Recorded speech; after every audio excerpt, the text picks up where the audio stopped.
Hey guys, this is Jennifer from West Coast Swing Amsterdam, and today we're going to talk about how to make your movement more fluid with your upper body. So I want to show you something first. When we're moving across the dance floor, it's very easy for us to focus on our feet or on the patterns we want to do and end up looking a little bit like this, where we have an imaginary block, making sure that every time we step, our whole body kind of moves together at the same time. So this doesn't look as smooth as if we were to unlock our upper body from our lower body. So instead of one big box down here, we now have two boxes. So we're going to go and be able to rotate at the waist and then twist. So if you saw me do the same movements again, but I unlocked my upper body from my lower body and then I moved around, it looks a bit more fluid. So let's try this together now. I'd like us to take a look at the side and we're going to end up twisting to face each other. So you're going to take a look to the front, aka mirroring what I'm doing. So what we're going to do is we're going to take our heads first to the front, then our shoulders, then our chest, then our hips, then we walk. We're going to do the same thing, keep going to that side, take our head, take our shoulders and our chest and our hips and our walk. Again, take our head and our shoulders and our chest, hips, walk. And head, shoulders, chest, hips, walk. Now we're going to go the other way. So I'm going to start in this direction now. Face the other side of the room. Now you're going to turn again to look at me. We're going to do the head first, and the shoulders, and the chest, and the hips, and the walk. And the head, and the shoulders, and the chest, and the hips, and the walk. Head, shoulders, chest, hips, walk. Head, shoulders, chest, hips, walk. One more. Head, shoulders, chest, hips, walk. So that's the first step you can do to start unlocking your upper body from your lower body.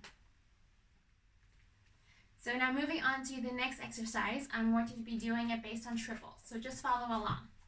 I'm going triple step, triple step. I'm going step, pivot, step, step, pivot, step. A few more times. Step, pivot, step, step, pivot, step. So this is if I'm letting my legs pivot for me. But for this exercise, we want to have our arms do the work, our upper body do the twisting. So what we're going to do now is the same movement, but with arms attached. So I'm going to go a step, and when I want to do the pivot, I'm not going to swing my legs over by themselves. I'm going to take my arm and I'm going to let it guide me all the way through and use the momentum of this to turn my whole body around. So I'm taking this and I'm having my shoulders, chest, hips, and then feet do the pivoting for me. So it's step, twist, step, step, twist, step, step, twist, step, step, twist, step. Do you feel a difference? It's not so much I'm using this anymore and keeping my upper body still. I'm letting my upper body guide me through this. A few more times together. Step, twist, step, step, twist, step, step, twist, step, step, twist, step. Now we're going to try it without the arms. Once you've got that down, you can put your hands on your hips. Same idea. We're going to go step, twist, step, step, twist, step, step, twist, step, step, twist, step. And how you know you've got the twist, even in this motion, is if you're going to end up in a twist, you can take a look at yourself in the mirror.